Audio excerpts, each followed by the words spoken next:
Okay. Tonight, once again, we will not be reading from the book. There are some important things I need to share. And so before we begin, let's take a few moments to be quiet together.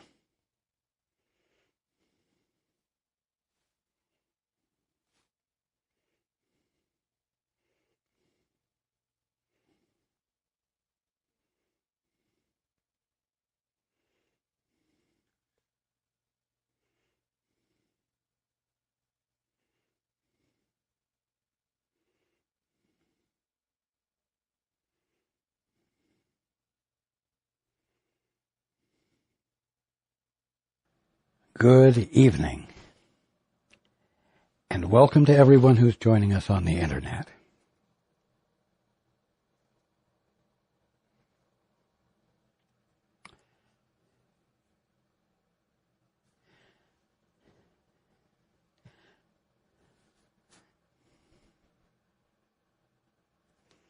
A short time ago, I shared with everyone that on February 7th, we arrived at an anniversary. The anniversary of my first conversation with Paul's first conversation with me 32 years ago. Since then, we have been working together. And Paul's and Susan's life has revolved around this work we have done together in association with all of you and all of those through the years who have found what we are sharing to be valuable, meaningful, and healing.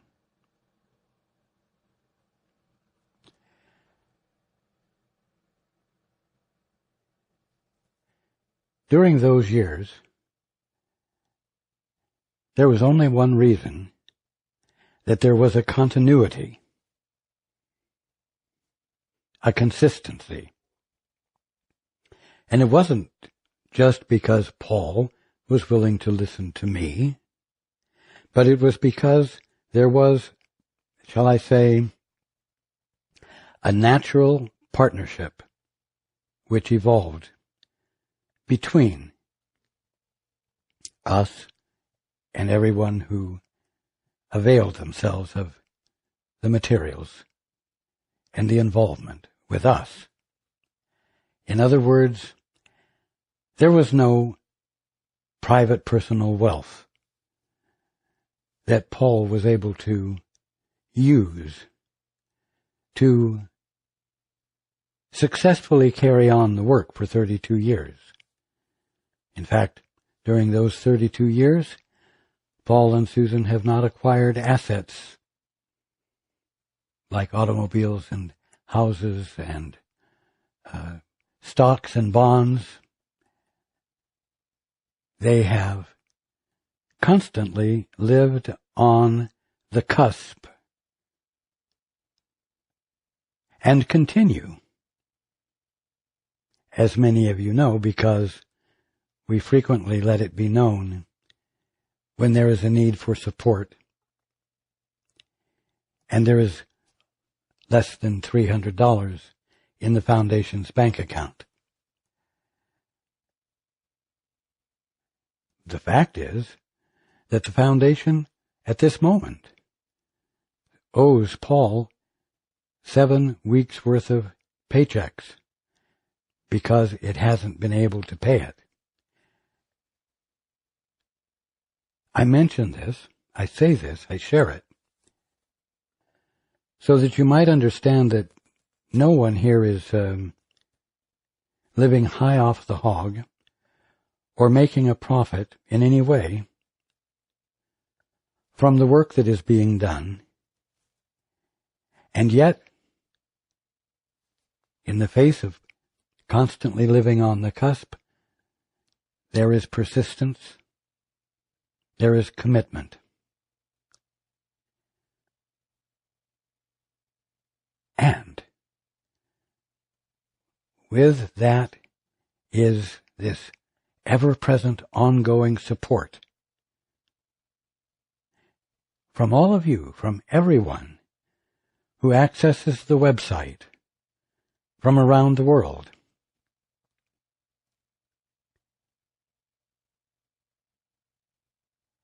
It is an amazing and wonderful demonstration of divine economy.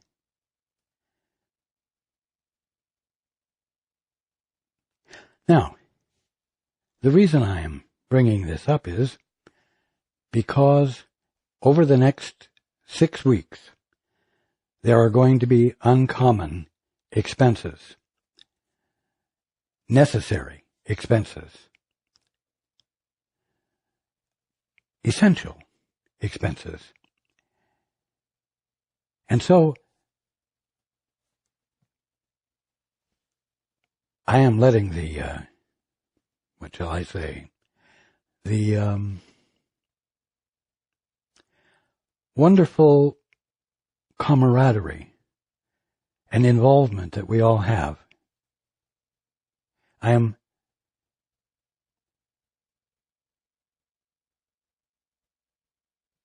going to say energizing it with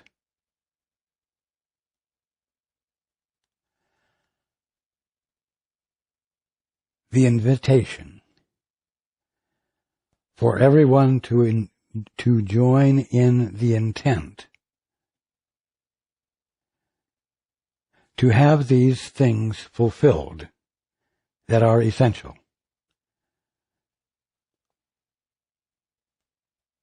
So that the continuity continues.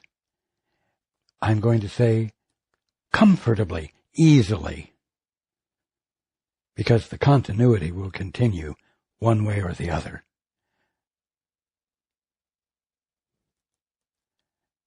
One way or another. Now, when the residence was purchased 3 years ago, that Paul and Susan occupy, it was paid for in full by means of contributions from you and others like you, and one individual who made a $500,000 loan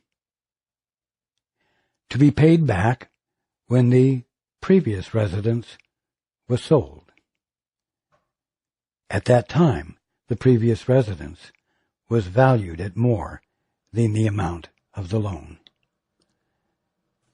Almost immediately afterwards, the economic slump, if you will, occurred, and the value of the house dropped below the amount of the loan. And I advised Paul and the one who made the loan to wait and not attempt to sell the house. Now it is time. And so the house is going to be prepared to go on sale in the spring, in April, if at all possible, or very shortly thereafter. And so there is work to be done in preparing it. Some refurbishing, the replacement of some carpeting, of some tile work, yard work to make the yard presentable and attractive. All of these things are essential in order for the sale of the house to occur. And this will cost approximately $15,000. Then, on April 15th, property taxes come due. That is something that occurs twice a year, as many of you know, because we always invite help. That is an out-of-the-ordinary expense. And that is approximately $6,500. These things are on top of the regular monthly expenses that are supposed to pay Paul regularly an income, and which pay Christopher regularly for his work. And the fact is that Christopher has not been able to be paid absolutely consistently, but we all work together in spite of it. Now, I am not going to try to beat the drum and rev you up and tell you what a good thing it would be to support these steps that need to occur. Whatever support comes is invited, and I invite it to come from a natural, spontaneous feeling of wanting to support, not being conned into it, not being pushed into it, not being artificially enticed into it, not doing anything to cause you to do it by means of building up your ego. And so, I am not going to spend a single moment tonight trying to talk anyone into anything. You know, every need includes within itself everything necessary to its fulfillment. Again, every need includes within itself everything necessary to its fulfillment. That means that needs are not a negative, but a doorway or a threshold of fulfillment. And so I'm sharing the need, so that the attention might be brought there, and so that the means of its fulfillment can come forth. And all of us can watch how it happens. All of us can see it happen. It's the way healing occurs. It's the way the correction of, quote, problems, unquote, occurs. You bring your attention to the need, and you do not determine it to be a lack or a problem, but rather something that sits there as a precursor of an answer, a solution, an uncovering of the fulfillment that renders the need no longer a need. And so, we will proceed through the next 6 weeks, recognizing the need, and Paul and Susan, and I invite all of you to conscientiously participate in expecting to see the answer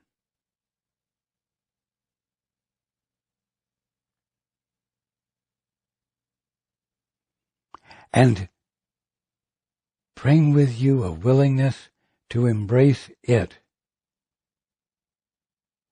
rather than indulging in any ego arguments that say it can't be done or it shouldn't have to be this way, or any other argument that might present itself and distract you from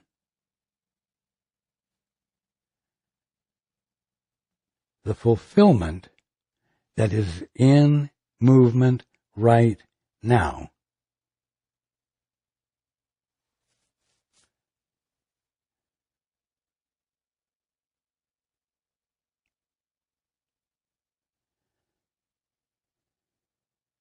I'm speaking to you in very grounded terms. so that everyone might stay very grounded and not become nebulous or airy-fairy and just say, oh, well, God is love and everything will work out.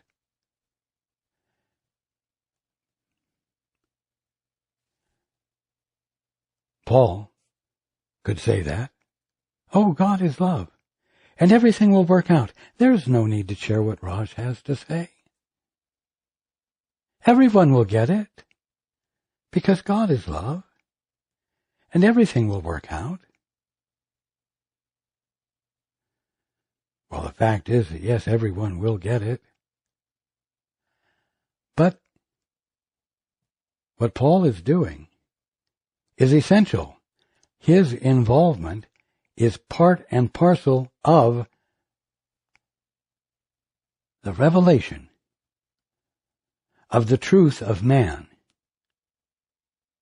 and his relationship to the Father, his divinity, which no one believes in a practical, grounded way, who think it will show up in the sweet by and by after you die, instead of today, instead of now, as needs met,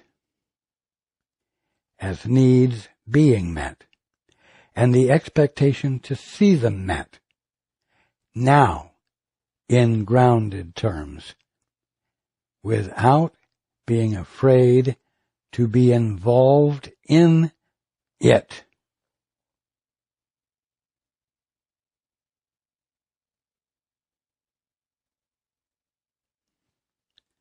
Now, the simple fact is that if something new is introduced into the world, it doesn't register with everyone all at once. It seems to register with a few, and they share it. And who they share it with, shares it with others. And so it grows, but not without involvement. You see? Those who have ears to hear initially and recognize its value become part of the wedge, if I may put it that way, that gets inserted into the general consciousness, that, like an icebreaker, pushes through, making room for the new. And so those in the beginning who see it become part of the wedge, become part of the means by which it grows, because those who see its value express it, bring it forth in one way or another, so that the news spreads. In the beginning, someone might say, wow, this is too much of a burden. There are so few of us. How can we possibly do anything to really make change? There need to be more of us. We need more of this, more of that. No.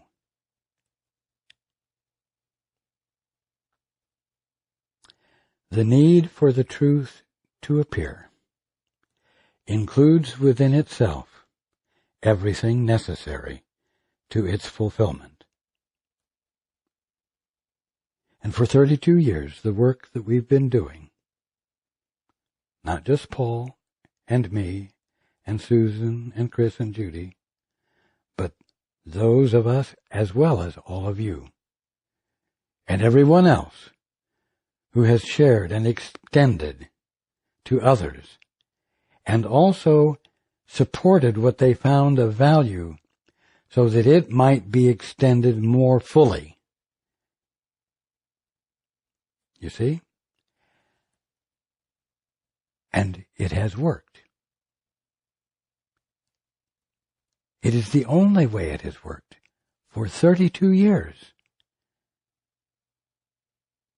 Never has financial manipulation entered into the picture. No backroom deals, out of sight. Any mention of finances has always been made publicly on the internet, and before that, in letters to everyone on the mailing list. No one was excluded. Everyone was embraced. Straightforward, honest, simple, and so it remains.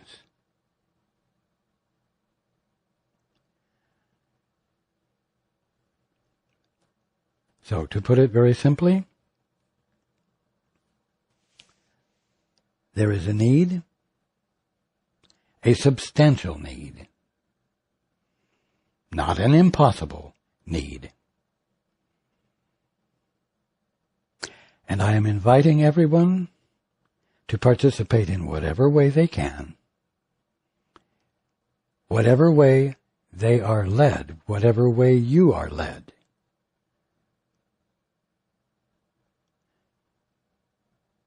So that we might watch the completion of this move from one residence to the other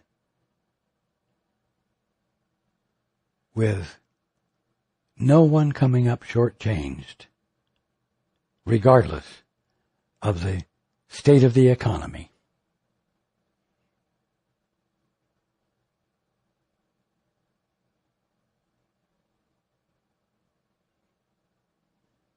I'm not going to say we're having a fundraising drive. That's organized. What we have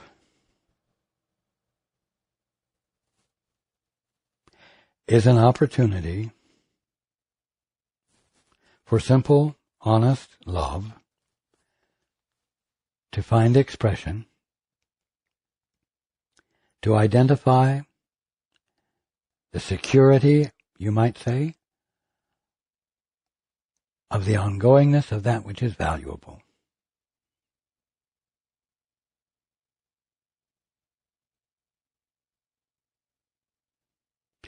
I embrace everyone in the wonder of how it works,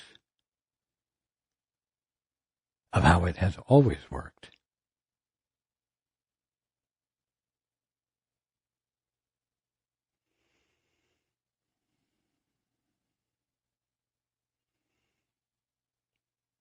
And we will keep you posted.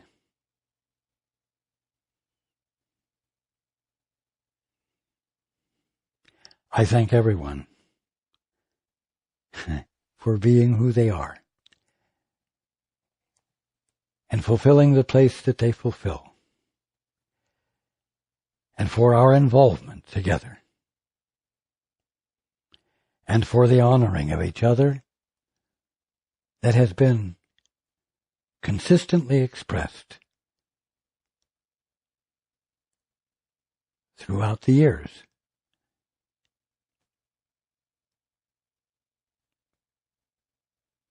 Thank you for listening.